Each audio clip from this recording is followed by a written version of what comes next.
Good afternoon, everybody. As Eli said, my name is Jana Albers, and I'm here today to talk about our recent survey and monitoring results in Minnesota. Here's a little kind of quick outline. I'm going to have a slide that discusses what the aerial survey is, and then we'll go into the different cover types that I've got here, and I'm going to look at the insect and disease monitoring of the damage that's been happening recently, and especially in 2014. Okay, so the aerial survey results, we do this annually. It's done by DNR Forest Health and Resource Assessment and the U.S. Forest Service. In 2014, just like most years, we surveyed 13 million acres of trees from the air, and the results are documented on the DNR Forest Health webpage. Last year we found 430,000 acres of damage, and basically what I'm going to do today is kind of parse out these big areas of pest damage and talk about them and what we can do about them. If you're interested in looking at our webpage and finding Forest Health aerial survey and ground survey results, you can go to the section on publications. You can look in the annual reports or the annual news or the newsletters. Look in the November newsletters. That's usually where we put it.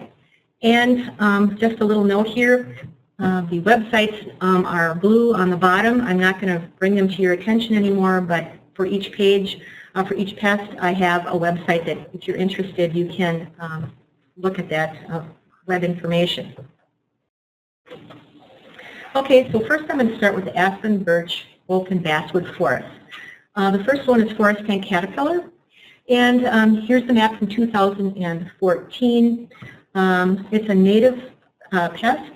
It's an insect. It defoliates hardwoods in 10 to 16 year cycles, and with drought it can cause mortality in the stands. We were expecting the outbreak to peak in 2014 or 2015 based on these historical outbreak trajectories that we keep track of. And you can see on the top chart there that when the population starts to get up to 1 million acres, that's just about when the next outbreak occurs. And so we were up to that million acres in 2013, and we were expecting 1 or 2 million acres of defoliation this last year, but instead we had 156,000. So it was a big drop in acres, and the outbreak kind of fizzled. There's still egg masses out there. We're not really sure what's going to be going on in 2015. We really haven't finished the ground survey for egg masses for this year. But we are kind of expecting widespread light defoliation with pockets of heavier defoliation in the northeastern counties. One little management tip I want to share with you is for oak stands. These are the ones that are kind of surprised when it happens. So what I'm going to suggest is do not stand during or immediately after a forest tank caterpillar outbreak, especially if it's droughty during the outbreak. Let's move on to aspen decline. Declines are caused by a combination of factors that stress trees, leading to dieback. And then it can be reversible if you get enough rain. So in the graph that you see down there, the chart that you see on the bottom there, you can see the acres, 2007 beyond, you see them kind of wavering around. And so there's a certain amount of decline out there, and it can be reversible with the rainfall. The leaves, the branches grow back, the leaves turn a little more green, and you're able to, the tree might even recover. It can go south too. The severe dieback can happen, and it leads to a whole tree decline and then to tree mortality. Now, some of those factors that I was talking about, they've been studied up on the North Shore on the Canadian Shield, and all the way into Coochiching County there. Forest tank caterpillar is the main defoliator from 2000 to 2003. Then there was droughts on and off for the next probably 10 or 11 years. And then the soils on the Canadian Shield are very, very thin, maybe 1 to 6 inches deep, and just doesn't have the water holding capacity, so drought effects are exacerbated there. So I have some pictures from Cook County taken in 2008 showing the aspen decline, dieback, and actually these trees have died. And by 2013, this is a picture encompassing both stands, and you can see that area where the trees were. They have fallen down now. Looking at it from more of a statistical perspective, we looked at the standing dead aspen as a percent of the standing live aspen in Cook and Lake counties. And in the first survey period, it was about 10%. In the last survey period, which ended in 2012, it was 30%. So we've had a pretty large increase in the amount of dead aspen in both of those counties due to aspen decline. I'm going to move on to gypsy moth, again in the aspen, birch, oak, and basswood forests. This is an exotic invasive pest, and the female doesn't fly. It's an insect. And on the upper left, you're going to see egg masses, then the caterpillar, the pupae. The male moth is with the blue background. It can fly.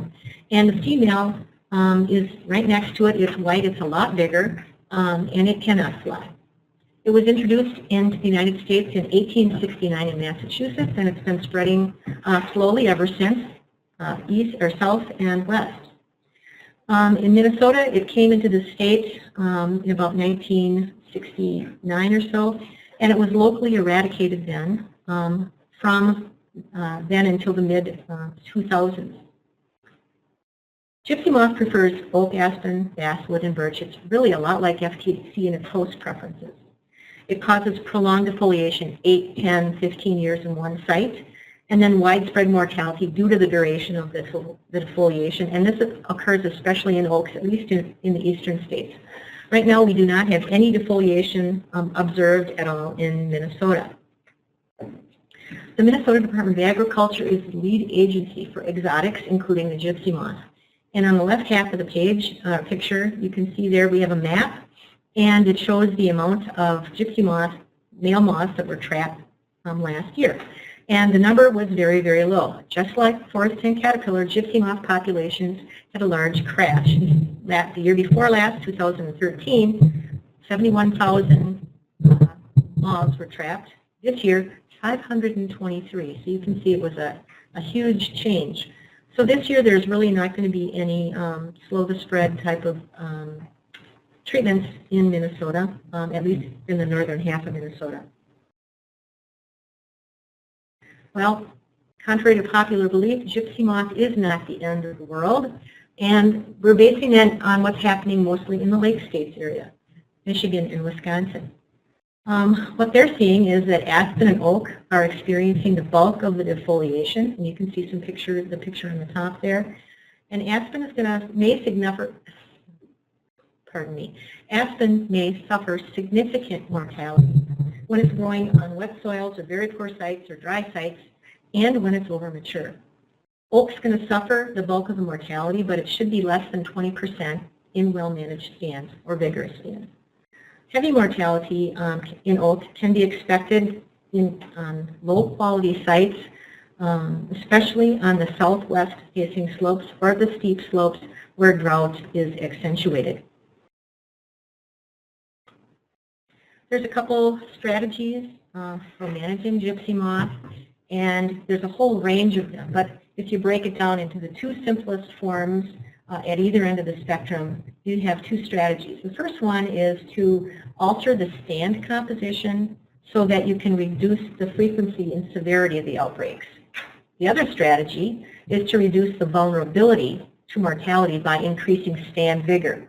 This is the case where your stand is primarily oak, aspen, basswood, or birch. So let's just look at a couple of things you can do to alter the stand composition. You want to reduce the percent of the species I just mentioned to less than 50% of the basal area. You can increase your species diversity, and you always want to remember to favor the large crowned species, especially the oak trees. Where you have oak stands with aspen in it, you want to reduce the aspen where you can. Strategy 2, to just increase the stand vigor where you already have your whole stand is pretty well vulnerable to it. You want to reduce that vulnerability by making individual trees more vigorous. So the basic rule then is to thin your stands to increase both growth and vigor. You want to remove the suppressed and small crown trees, and you want to use appropriate rotation age for the site. Remember that old, over-mature trees are more vulnerable to mortality. I'm going to go talk about two-line chestnut borer now. We had minimal damage in 2014. Remember, the last 2 springs have been cool and wet, and that allowed for minimal damage. Remember that two-line chestnut borers can only attack stressed oaks. We didn't have very many stressed oaks, apparently. But they can and do build up during severe drought or drought and FTC defoliation. When you have defoliation or prolonged defoliation and then mortality starts, you're going to see the red oaks and then the white oaks and then the bur oaks dying over a period of years. I'm going to move now to oak wilt, and this is a non-native fungal disease, and it is fatal in oak. And it has a limited distribution in Minnesota, primarily the Twin Cities area and the southeast along the Mississippi River. The symptoms of oak wilt, the leaves discolor and wilt, then fall. Red oaks are going to die in one season, and it's pretty spectacular. All the leaves fall off suddenly in July, and they have a particular discoloration, and you can see that in the 2 photos there. You can find expanding pockets of dead and dying oaks after oak wilt has been in a stand for a number of years. And the picture on the top shows that pretty well. The 2 kind of gaps in the middle show where the original infection started. It spread out. The white trees are really old dead oaks, and then as you move closer and closer to the edge where the trees have been discolored, those discolored trees are trees that are attacked during the current growing season, and then beyond that, those trees do not have oak wilt. So the fungus, as it's moving from an infection site through the stand, is moving primarily through root grafts. And what that means is the fungus is spreading from oak to oak via the roots, and then it just keeps going at a certain rate of spread per year. Insects can also carry the fungus to wounded oaks, and what they do is and on the picture on the far right, with the hand pulling the birch flat back, that is a spore mat there, and insects feed on the spore mat, get spores all over them, and then can fly away, and if they land on an infected oak, they inoculate the tree, and it becomes infected. By far, the long-distance carrier, though, are humans, and we do that ourselves. We carry it to new areas and counties and states by long-distance spread of the fungus in infected red oak logs and in red oak firewood. I do want you to notice this little picture on the far bottom there, the oak wilt risk status. And that is something that's put on the University of Minnesota Extension site and on our Forest Health website, indicating the time of year when that appears. It's a high-risk time of year. We also recently worked on developing a map of where confirmed oak wilt is. It's in the red. It's in those townships indicated in red. The counties that these townships are in are green, and the rest of the area, there's no known oak wilt in them. So where oak wilt is known to be present during the high-risk period, which is from basically April 1 to July 15, we ask that you do not cut or thin oaks, create roads through oaks, or prune the oak trees. Now, if you suspect you have oak wilt, please contact a forester so you can get specific management recommendations for your stand. If you sell your oak logs, make sure all the infected red oak logs are used by April 1st of the next year. And if you're going to take firewood out of that particular stand, oak firewood, please don't move the oak infected wood from the stand till the season for more than 1 year. And actually longer is better, so you can season it a couple of years, maybe even 3 before taking it out. Then it's non-infected at that point.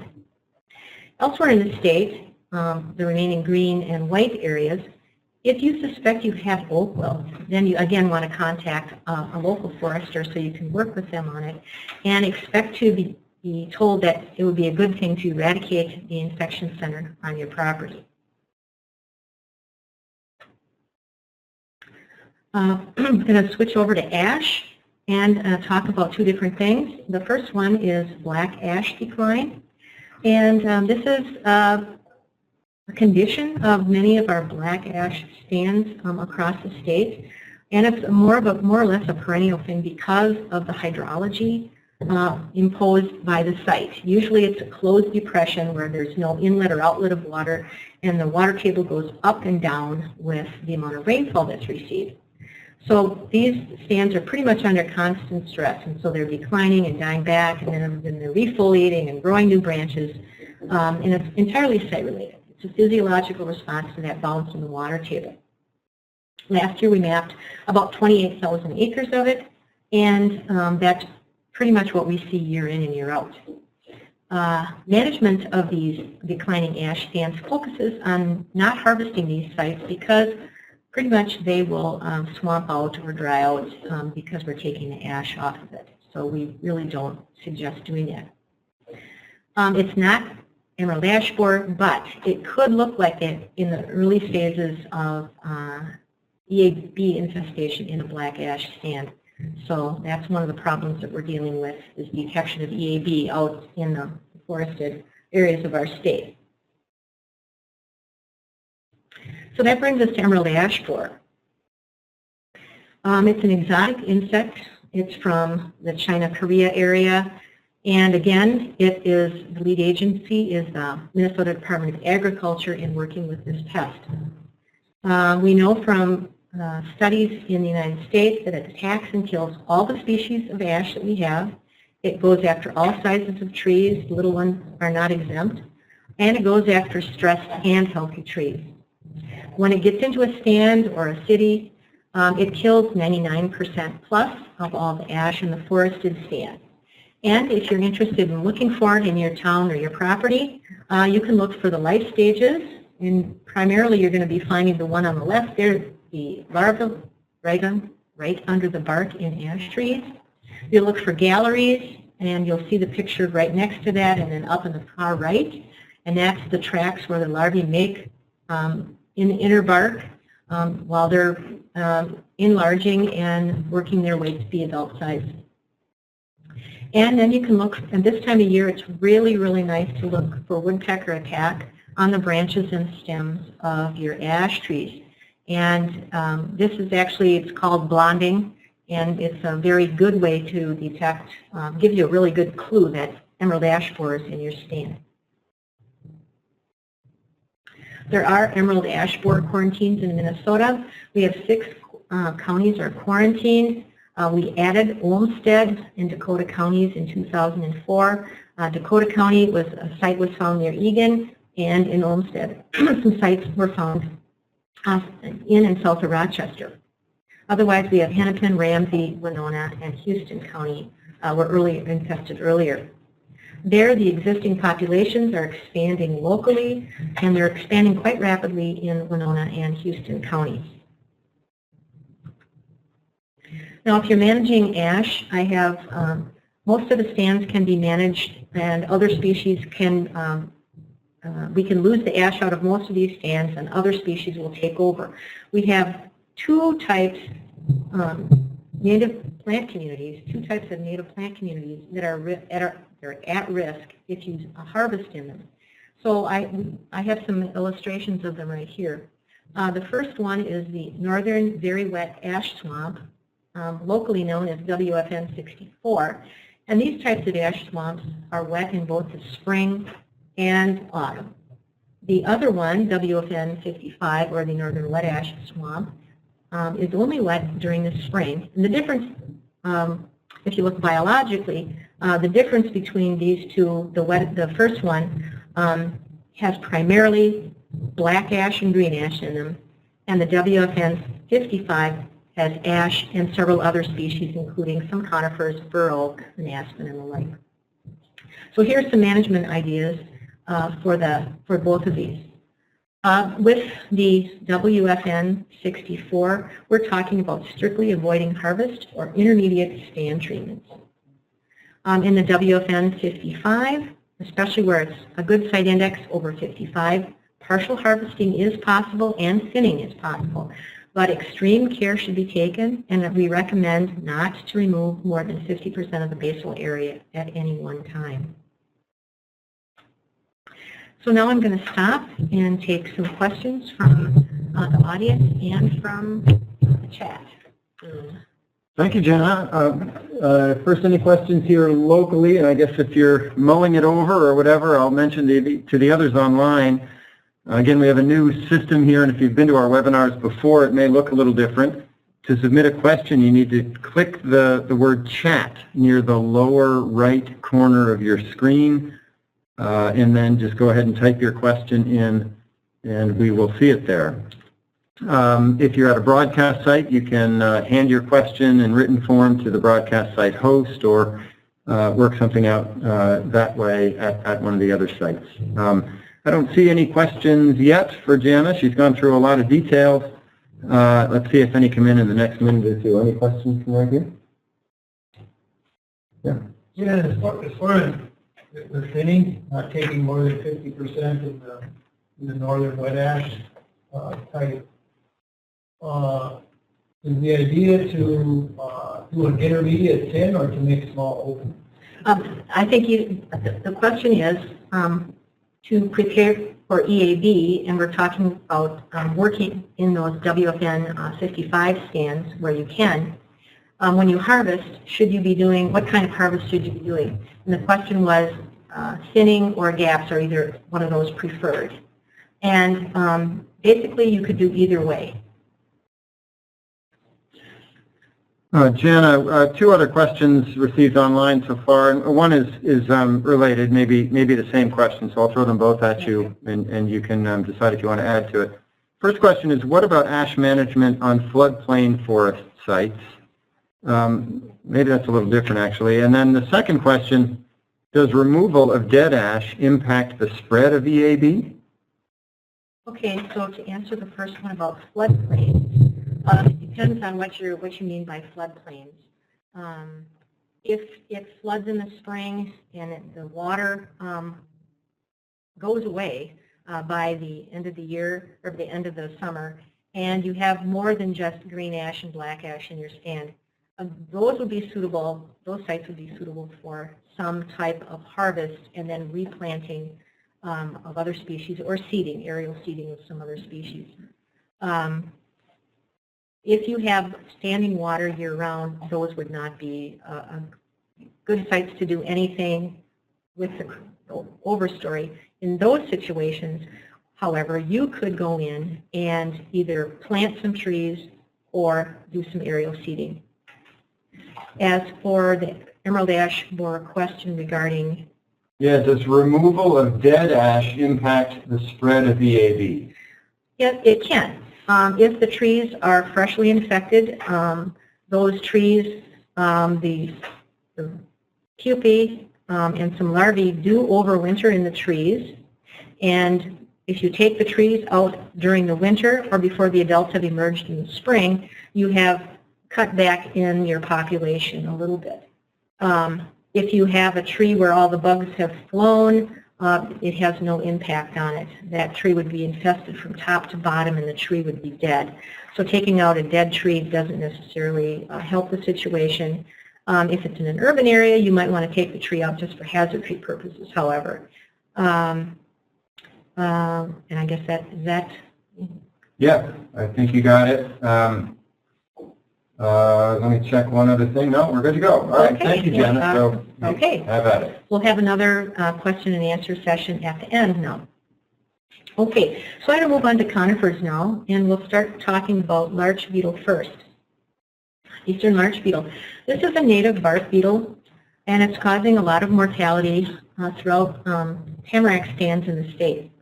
And basically, this is kind of one of the larger bark beetles. It mines the inner bark, or pupae and adults are overwintering. And you can see the picture on the lower left. This is a picture from the spring when the woodpeckers have come and stripped off the bark, and you can see the little piles of bark below the tree, and it's a very good sign that you have larch beetle in your stand. as well as the picture above it. You can see the advancing front in this tamarack stand where the old mortality is gray, the stuff that's dying this year is yellow, and out ahead of it you can see some spots where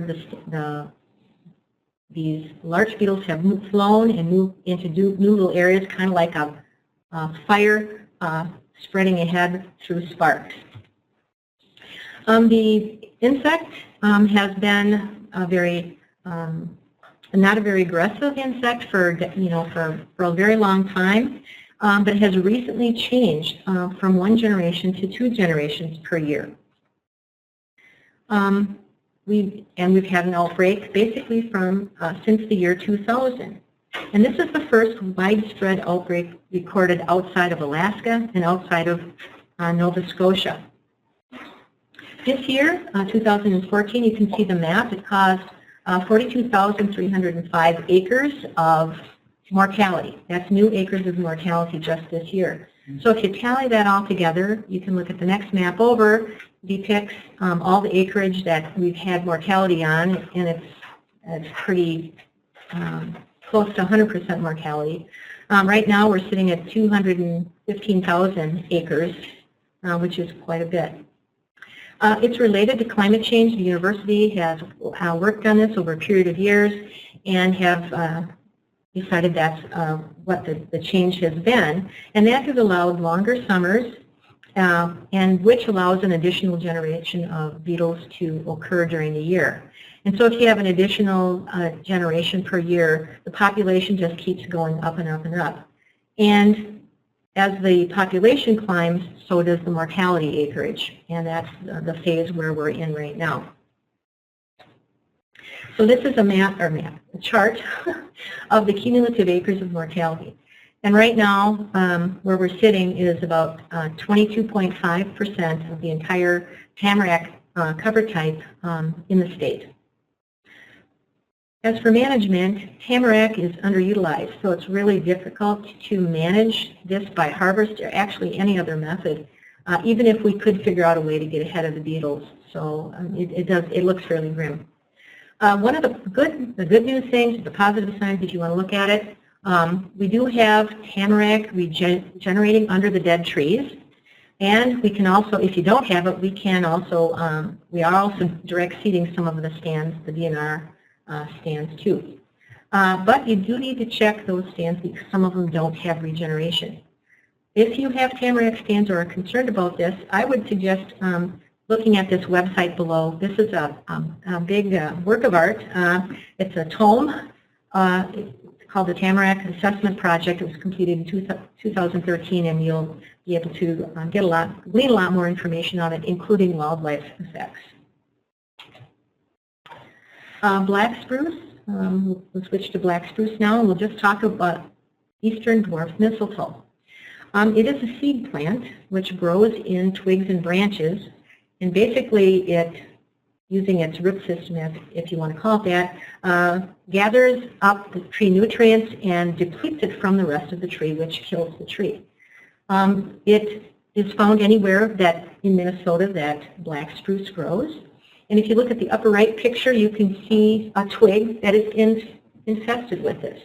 And you can see the little brown twig-like structures in that. That is the dwarf mistletoe plant. That is as big as it gets.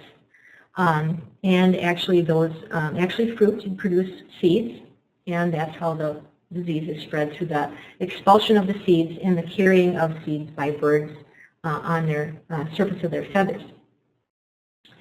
Infections cause witches' brooms in the crown, and I have 2 pictures of that. The small tree there, they look they do actually look like brooms if you hold them upside down. And they are small, but they can produce seeds and propagate the disease. The pictures on the bottom right show more of the brooming effects and different stages of tree death and mortality there. This disease does kill trees, and it's unlike most other mistletoe species.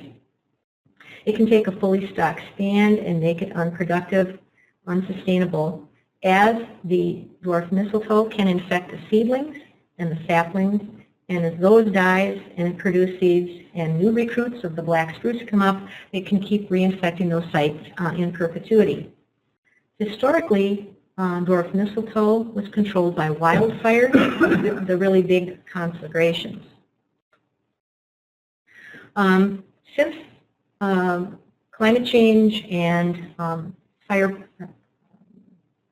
control has been in the state, dwarf mistletoe abundance and its distribution is increasing in Minnesota. There's about a 16 township area in the Big Falls area called the Experimental Forest, and surveys have been done there. Ralph Anderson was the first person to write a thesis on this particular disease. He wrote it in 1949 and he based his work on this area. Subsequent to that, Dr. Fred Baker has done 2 more surveys in 1986 and 2010. And dwarf mistletoe continues to increase in Minnesota, and we now have at least 5 times more than we did 60 years ago. Dwarf mistletoe doesn't have any effective natural parasites or pathogens. Once a site is infected, it stays infected until all the black spruce are killed, because dwarf mistletoe can only live in living tissues. Dwarf mistletoe control can be done by prescribed fire or by a clear-cut harvest of all the living black spruce on a site. Logging can be used as a fire surrogate in this case. We use clear-cut harvesting, and that's probably the best method. And if you look at the picture below, this clear-cut was nearly perfect. And I know you're laughing. We came this close, except for the tall and dwarf mistletoe infected trees that the operator did not want to take out. Otherwise, it would have been a perfect clear cut. And the other method is to use the harvest using the 5-foot cutting rule, which means take all the merchantable trees out and anything else that is 5 feet tall and taller. This rule keeps 2/3 of the stands from reinfection. So, if you want to perpetuate dwarf mistletoe on a site, which I don't think you do in terms of productivity and sustainability, it will significantly reduce future harvest volumes. So you can perpetuate it. This is the wrong way to do it. Harvest using strip cuts, reserving live black spruce trees, as you see on the bottom picture, or protecting advanced regeneration, because it all likely has dwarf mistletoe in it if the site is infected. Next, I'm going to talk about balsam fir and white spruce forests and talk about spruce budworm.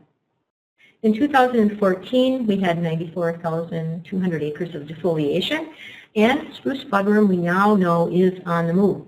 It sat in the old area as indicated on the map for 10 to 12 years and now is moving east and southeast, primarily southeast.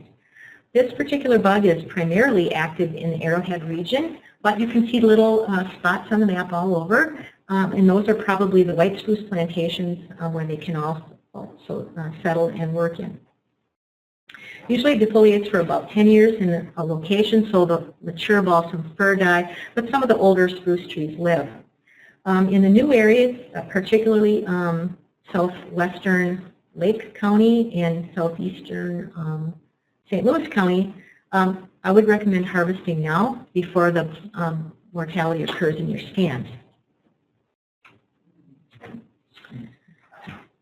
And then looking at some of these white spruce plantations that we have scattered all over the state, many of these are declining due to multiple causes, both biotic and abiotic, primarily diseases. Thinning can increase the growth and reduce the mortality in these stands.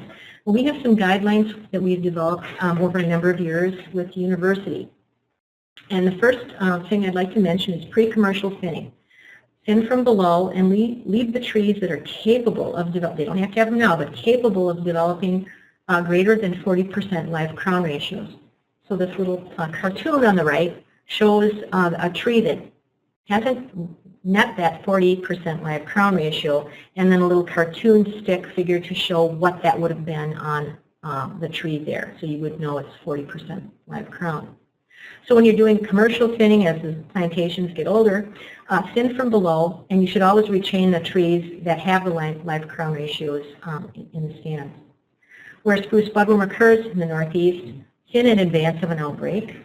And if the plantations are 55 years in age or older and haven't ever been thinned, or they're showing signs of pest problems already, they are unlikely to do well after thinning, and in this case, please consider clear-cut harvest and contact a forester to see if you should be putting spruce back on that site.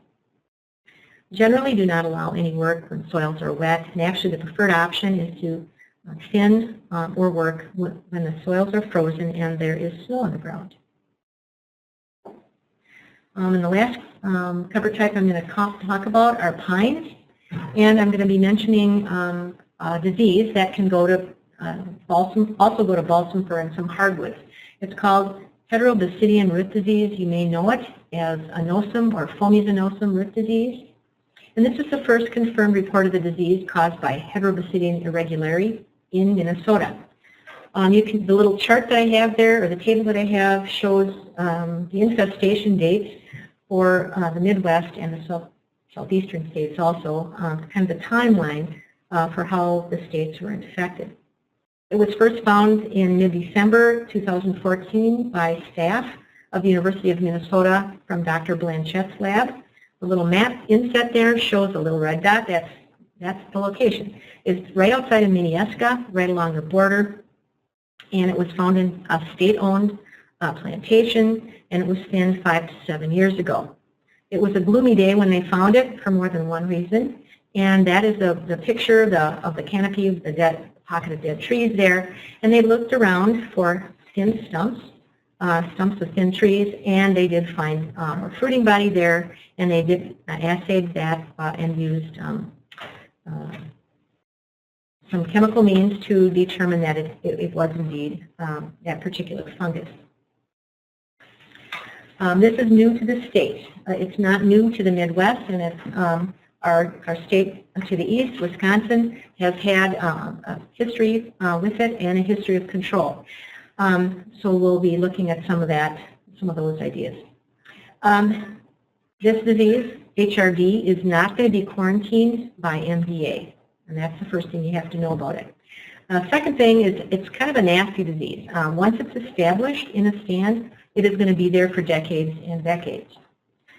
Spores of the fungus come in to the stand and land on freshly cut stumps, pine stumps, or balsam fir stumps, and spreads through root contact or by spores in the air.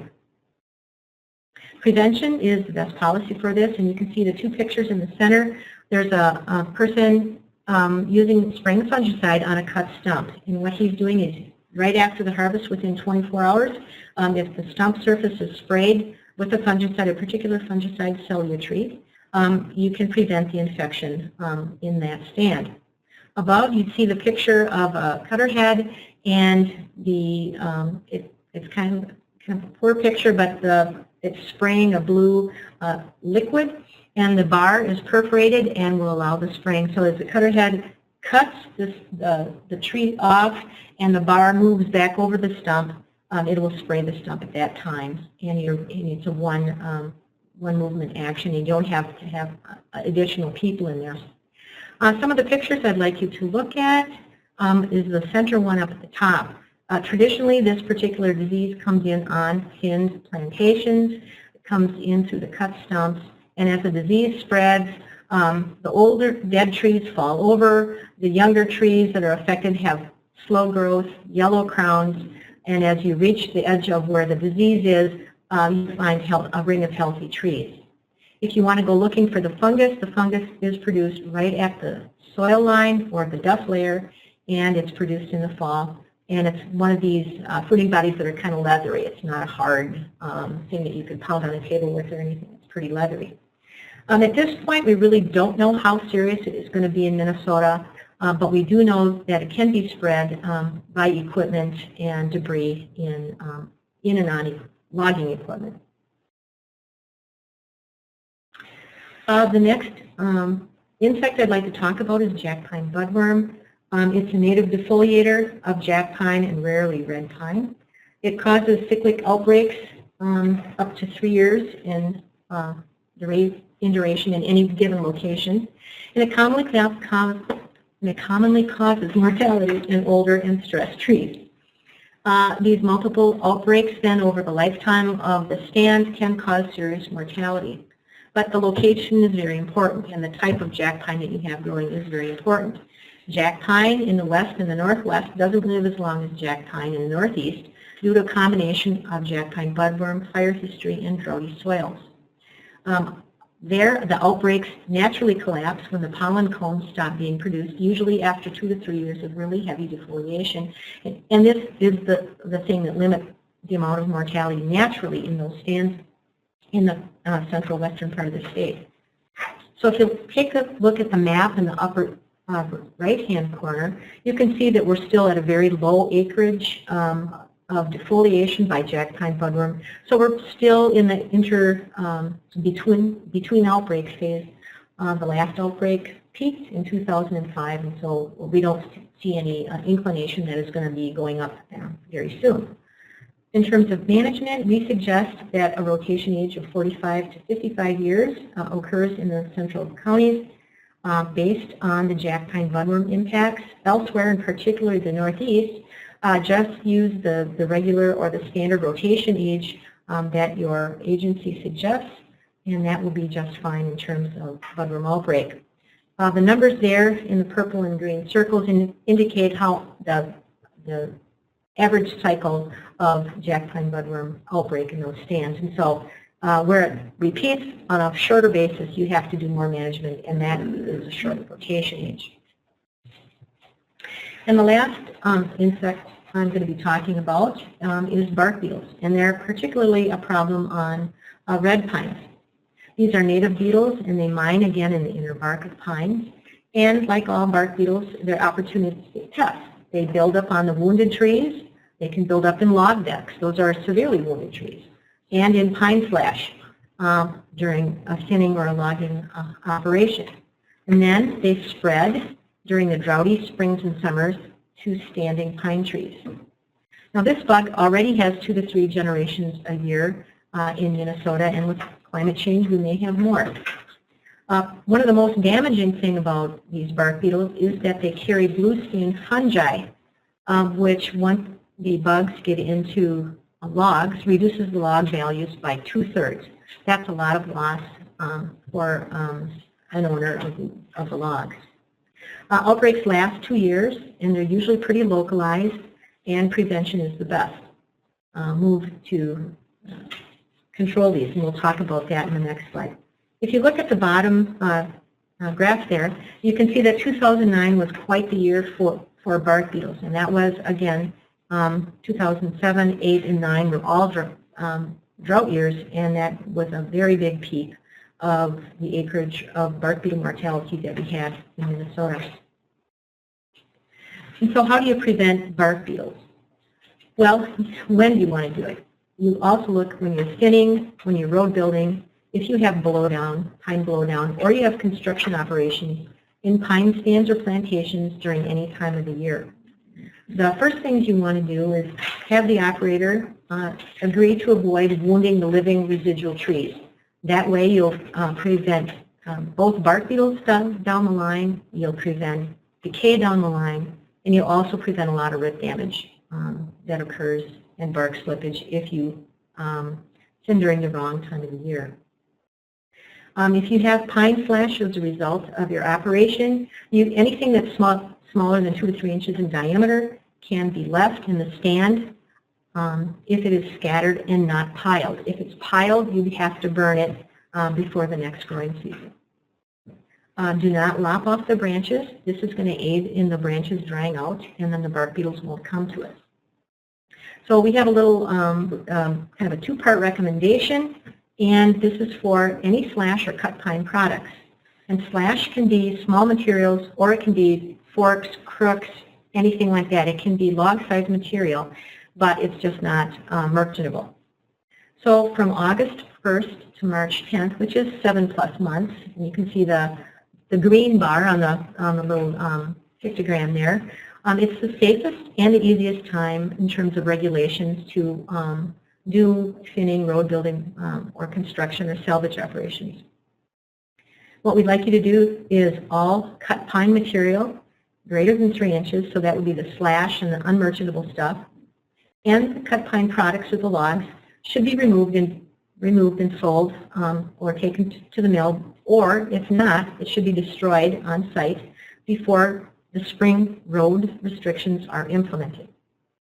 If you operate from March 11th to July 31st, so early spring to about the middle of summer, this is the riskiest time period for dealing with bark beetles.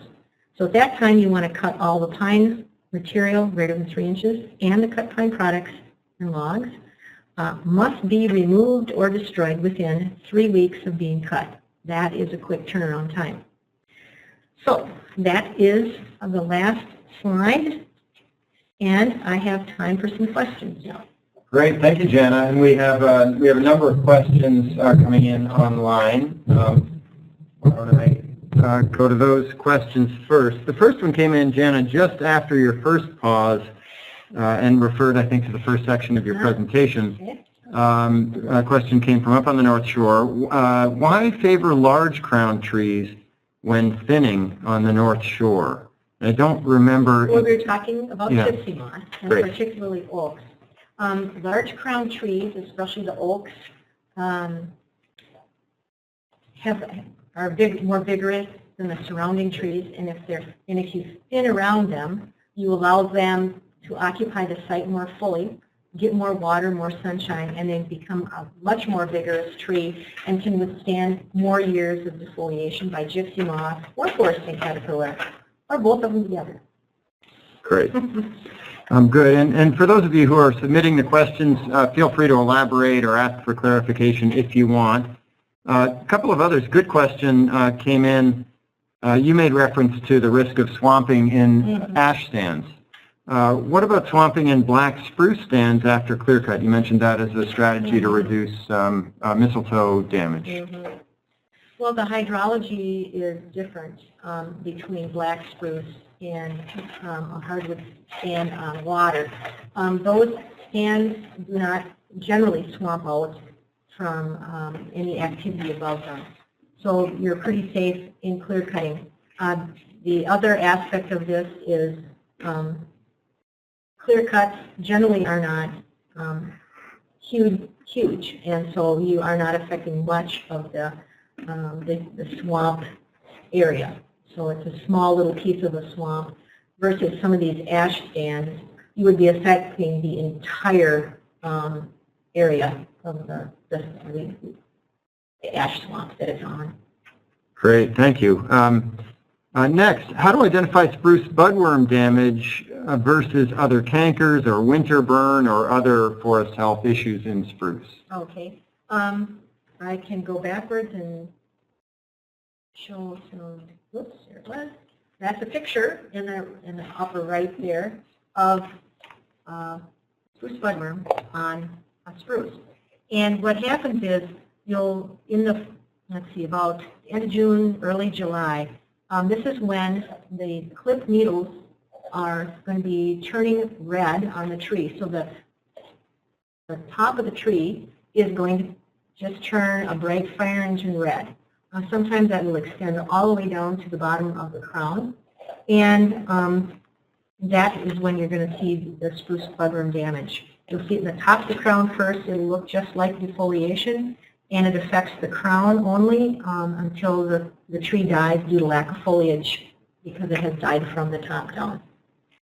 And that's how you separate it from a canker, which is a stem problem, or a decay, which is strictly a stem problem. Great, thank you. Quick reminder for those of you watching online, Julie a few moments ago posted links to our form to submit for continuing education credits. You can scroll back up and maybe I'll paste that in a moment here again, but if you do want to get continuing education credits, if you're watching online, you do need to fill that form out before about 1:30 today. Those of you at broadcast sites, just make sure that you sign in. We have several other good questions here and more coming in, which is terrific. Question from St. Paul. Has there been significant damage from windstorms since the big St. Croix River, St. Croix State Park area blowdown a few years ago? We haven't had any of those big storm damage types. We pretty much have small tornado tracks, that sort of thing. I guess 2011 was the year of the pine in Pine County blowdown, and we did have, in 2012, I guess we did have a big one that went from west of Bemidji, pretty much down Highway 2 to Grand Rapids and a little bit beyond, and we lost a lot of really nice, beautiful pine. And there was a significant salvage work done by both the Forest Service and the DNR and also the tribes.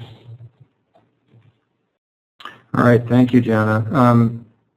Next question. Where can I find recommendations on harvesting methods for ash stands? For instance, WFN 64, WFN 55, and maybe other plant communities that you made reference to earlier.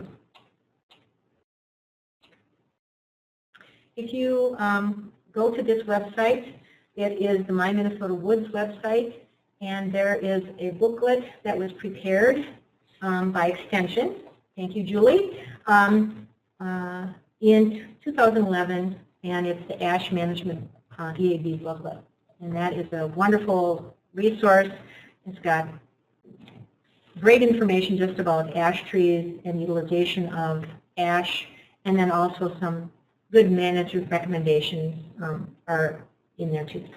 And I guess I can't resist a plug. We do have a talk next week at SFEC's Forestry and Wildlife Research Review in Cloquet about hydrology and silviculture in black ash stands. So if you want to go deeper on that, come to Cloquet next Tuesday. We'd love to have you.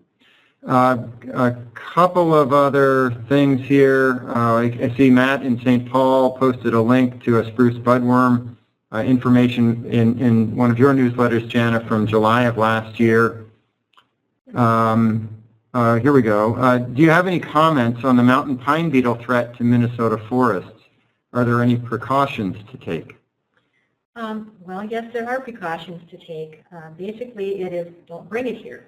It's being transported all over the country in fresh logs, pine logs that have bark on them that come from states that have mountain pine beetle in them, which is pretty much most of the western states, I guess.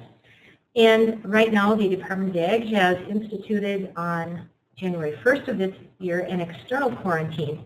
So now it is against quarantine regulations to bring in any of those pine products, including firewood, with bark on them. And you can't even transit through the state without notification or compliance agreement with the Department of Agriculture Plant Protection Group. And we think this is going to be fairly effective. There have been 2 instances where the Department of Ag has found beetles of mountain pine beetles in some, and it's kind of a niche market, furniture building, kind of a market thing. But luckily, the bugs actually had probably cooked before they arrived, and they were not live. But they were physically in the wood, yes.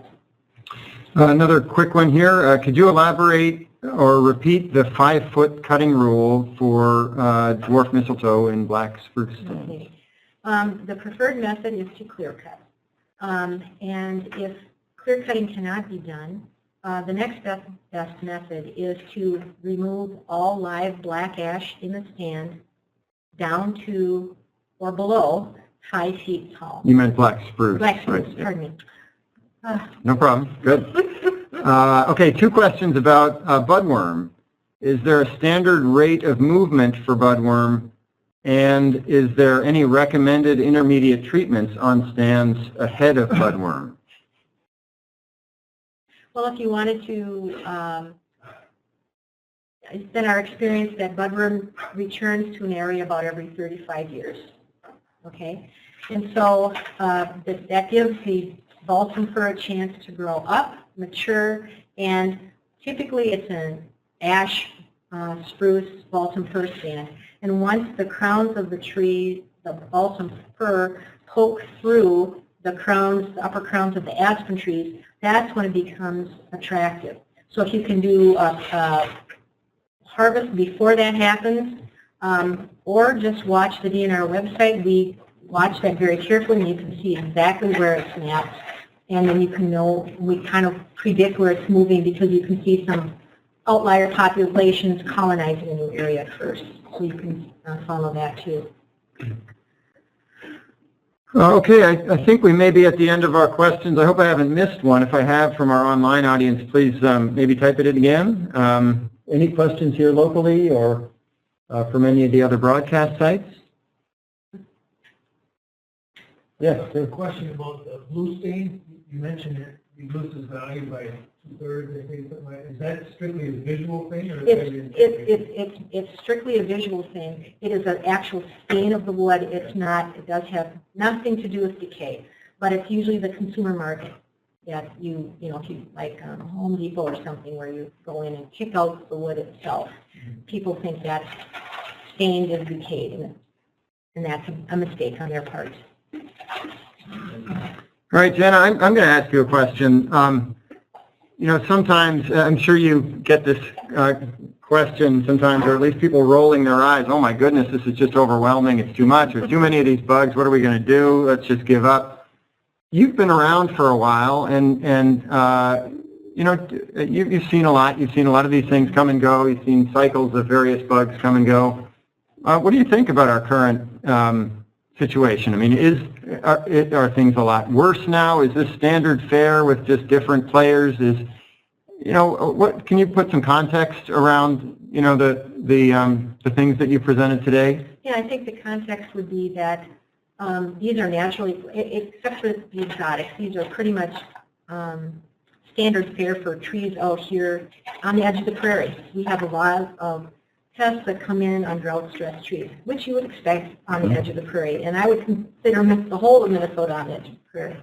And so I guess I've seen some data recently that says that we're picking up acres of forest, you know, significant acreages of lands that are forested now that weren't, you know, 50 years ago or something like that. So that's encouraging. The only other caveat I would have about that would be the effects of climate change on our native pests. That might change things around. And then maybe the second caveat would be that the invasive pests that are really problematic do need your attention, you know, and those should be watched, monitored, and do everything you can to slow the spread because there's damage behind them. That's why they're serious pests.